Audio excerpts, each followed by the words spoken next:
안녕하십니까. 개혁책방입니다. 오늘은 웨스트민스터 소요리문답 96, 97문답을 가지고 찾아뵙게 되었습니다. 우리는 계속해서 은혜의 방편에 관해서 살펴보고 있지요. 지난 시간에는 세례에 관해서 살펴보았고 오늘은 성찬에 관해서 살펴보도록 하겠습니다. 반드시 세례 받은 자만이 성찬에 참여할 수 있습니다. 그래서 우리는 먼저 성례 가운데 하나인 세례를 살펴보았고요. 이제 세례를 받은 자가 성찬을 받을 수 있기 때문에 오늘 자연스럽게 성찬을 살펴보도록 하겠습니다.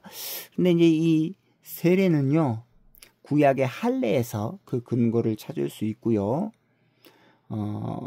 오늘 우리가 살펴볼 성찬은 유월절 식사에서 그 근거를 찾을 수 있습니다. 그러면 이제 96문답부터 살펴보도록 하겠습니다. 주님의 성찬이 무엇입니까? 답은 이렇습니다. 주님의 성찬은 그리스도께서 정하신 대로 떡과 포도주를 주고받음으로써 그의 죽으심을 나타내 보이는 성례입니다.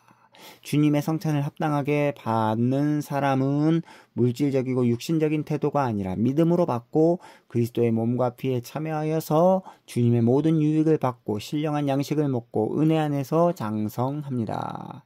성찬은 예수 그리스도의 거룩한 죽음을 눈으로 보여주는 은혜의 방편이죠. 특별히 성찬이 중요한 것은 뭐냐? 바로 예수 그리스도께서 정하신 예식이다 라는 것이 중요합니다. 예수님께서는 세례와 성찬 이 두 가지만을 거룩한 예식으로 정하셨는데요. 자, 오늘 우리가 살펴볼 성찬은 바로 예수 그리스도의 죽으심을 나타내 보이는 성례입니다. 주님의 성찬을 합당하게 받는 사람은요, 어떤 태도로 이 성찬에 참여해야 되느냐? 물질적이고 육신적인 태도가 아니라 믿음으로 참여해야 합니다.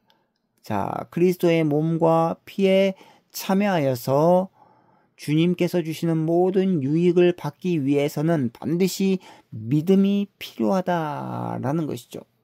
믿음이 필요하다. 그래서 믿음으로 성찬에 참여하는 것이 굉장히 중요합니다. 믿음으로 성찬에 참여함으로 말미암아 신령한 양식, 즉 예수 그리스도의 살과 그 피를 먹고 은혜 안에서 장성하기를 기대하는 마음으로 거룩한 마음을 가지고 성찬에 참여해야 되겠습니다.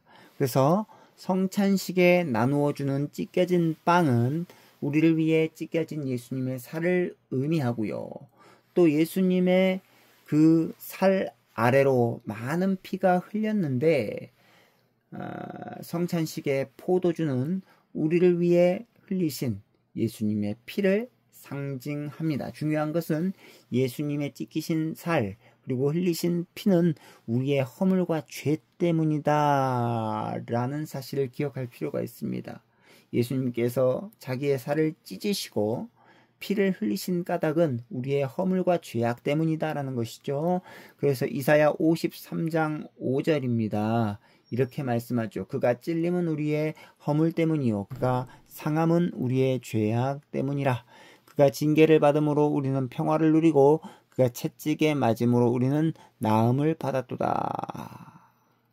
자, 우리의 허물, 우리의 죄악 때문에 예수님께서 찔리셨고 죽으셨다 라는 거죠.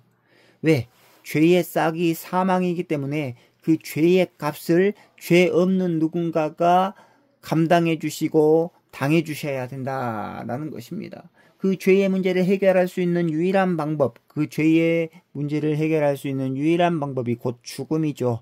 근데 그 죽음의 값을 바로 죄 없으신 예수 그리스도께서 당해 주셨다 라는 거죠. 그것을 극명하게 보여주는 예식이 바로 성찬식이다 라는 것입니다. 이 성찬식에 대한 네 가지 해석이 교회사에서 있어 왔는데 우리는 이 네 가지 해석을 살펴보고 우리 기독교, 참된 기독교가 어떤 것을 취하는지에 대해서 한번 배워볼 필요가 있습니다. 자, 누가복음 22장 19절에 보면 이것은 너희를 위하여 주는 내 몸이라 라고 하는 이 예수님의 말씀에 대한 네 가지 해석입니다. 첫 번째, 가톨릭의 화채설입니다. 이것은 예수님의 그 말씀을 문자적으로 해석한 것으로서 성찬의 빵과 포도주가 예수님의 살과 피로 바뀐다라는 주장이에요.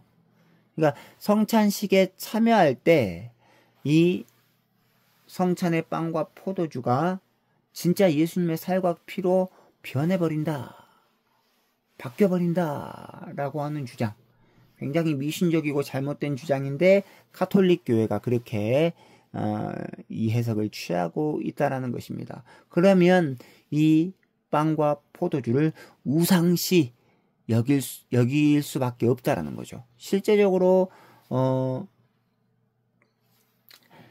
천주교 신자들에게 있어서 이 빵은 떨어지면 다시 주워서 먹을 수 있지만 포도주는 흘리면 다시 먹을 수 없기 때문에 이 포도주를 주지 않는다라고 해요. 네, 굉장히 이거는 잘못된 주장이죠.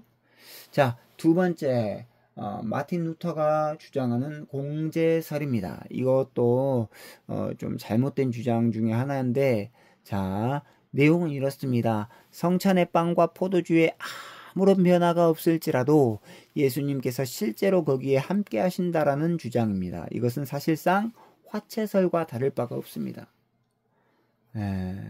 굉장히 이것도 우리가 납득할 수 없는 주장이죠. 예수님께서 실제로 거기에 함께 하신다. 근데 이제 문제는 세 번째입니다. 쯔빙글리의 기념설. 이게 왜 가장 큰 문제냐? 바로 많은 장로교회 성도들 그리고 많은 장로교회가 이 성찬의 빵과 포도주가 예수님의 살과 피를 상징하는 것에 불과하다라고 주장하면서 나를 기념하라 라는 그 말씀에 근거하여서 단순히 예수님의 이 살과 피를 빵과 포도주가 상징적으로 보여주고 있다 이렇게 주장합니다. 예, 이건 이제 상징설 또 기념설이라고 이렇게 하는데 이것도 잘못된 주장이라고 할 수 있죠. 그러면 이제 참된 교회 특별히 우리 장로교회는 어떤 설을 주장하느냐? 바로 칼빈의 영적 임재설입니다. 이것은 이제 예수님의 참된 몸이 성령의 능력으로 영적이고 실제적으로 빵과 포도주에 임한다라는 사실이죠. 그러니까 이건 단순한 빵과 포도주가 아니라 성령의 능력으로 예수님의 참된 몸이 그 빵과 포도주에 임함으로 말미암아 우리가 그것을 믿음으로 먹고 마신다라는 것이죠. 영적으로 임한다라고 하는 점에서 화채설 또는 공제설과는 다릅니다. 이 화채설 그리고 이 공제설을 주장하는 가톨릭과 루터의 이 주장은 그런 점에서 영적 임재설과 차이가 있다라는 것입니다. 성찬을 통해서 예수님의 몸을 영적으로 먹고 이로 인해 영적으로 힘을 얻는다라고 하는 의미에서 가장 성경적인 해석이라고 할 수 있는데 우리가 오늘 배웠던 것처럼 성찬을 중요한 것은 뭐냐? 이 성찬을 받을 때 믿음으로 받아야 된다 라는 거죠. 그러면 97문답입니다. 주님의 성찬을 합당하게 받으려면 어떻게 해야 되냐? 라는 거죠. 답은 이렇습니다. 주님의 성찬에 합당하게 참여하려는 사람은 주님의 몸을 분별하는 지식이 있는지, 주님을 양식으로 삼는 믿음이 있는지, 회개와 사랑과 새로운 순종이 있는지 스스로 살펴야 합니다. 그렇지 아니하면 합당치 않게 나오므로 자기에게 임할 심판을 먹고 마시게 됩니다. 자, 성찬에 참여한다고 하여서 자동적으로 은혜가 임하는 것은 절대로 아닙니다. 고린도 교회는 성찬을 합당하게 받지 않아서 오히려 하나님께 책망을 듣고 벌을 받기도 했습니다. 그래서 성찬을 앞둔 사람에게는 반드시 세 가지가 필요한데요. 첫 번째, 주님의 몸을 분별하는 지식이 필요합니다. 두 번째, 주님을 양식으로 삼는 믿음이 필요하고요. 세 번째, 회개와 사랑과 새로운 순종이 필요합니다. 먼저 첫 번째, 주님의 몸을 분별하는 지식이 필요한데요. 성찬의 빵과 포도주가 예수 그리스도의 몸과 피를 의미한다라고 하는 확실한 지식을 알아야 합니다. 그 지식이 없이는 성찬식에 제대로 참여할 수가 없다라는 거죠. 두 번째, 주님을 양식으로 삼는 믿음입니다. 이것은 내 살, 내 피요, 내 살은 참된 음식이고 내 피는 참된 음료요 라고 말씀하신 그 예수님의 말씀처럼 주님을 양식으로 삼는 믿음이 필요하죠. 이것은 오직 예수님만이 우리에게 영원한 생명을 주시며 그분께서 성령을 통해 우리 안에 계신다라는 사실을 우리가 굳게 믿어야 한다라는 것입니다. 세 번째, 회개와 사랑과 새로운 순종인데요. 성찬은 예수 그리스도의 살과 피를 먹는 것을 통해서 우리가 그분과 연합하는 자임을 드러냅니다. 그렇다면 우리에게는 죄와 싸우는 삶이 필요하고 하나님과 이웃을 사랑하는 삶이 필요하고 하나님께 순종하는 삶이 있어야 마땅하지 않겠습니까? 이제 오늘 말씀을 간단하게 요약하고 마무리하고자 합니다. 96에서 97문답 성찬에 관한 우리가 내용을 살펴보았는데 96문답의 내용은 이렇습니다. 성찬은 거룩한 식사로서 예수 그리스도의 거룩한 죽음을 보여주는 성례입니다. 거룩한 식사라는 의미는 뭐냐? 바로 이 성찬이 구약의 유월절 식사로부터 근거하기 때문입니다. 구약의 유월절 식사가 신약으로 와서 성찬에 연계를 한다라는 거죠.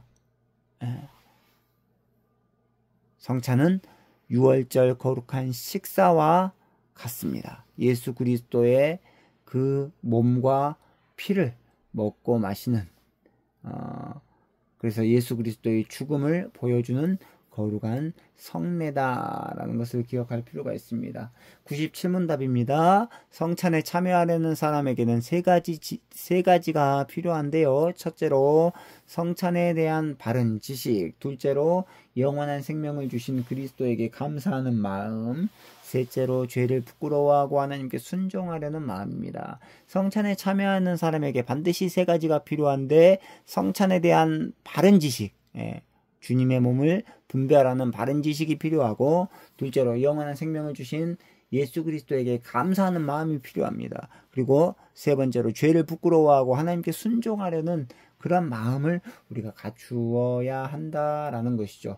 그래서 오늘 이렇게 96에서 97문답을 통해서 성찬에 관한 내용을 살펴보았고 이제 다음 시간에는 마지막으로 주기도문에 관한 내용이 나오죠. 은혜의 방편 3가지, 말씀, 성례까지 살펴보았고 마지막 기도가 남았는데 그 기도를 주님께서 가르쳐 주신 주기도문을 통해서 이제 살펴보려고 합니다. 2번에 걸쳐서 이제 살펴보려고 하는데 다음 시간과 그 다음 시간까지 해서 이제 웨스트민스터 소요리 문답을 마치려고 합니다.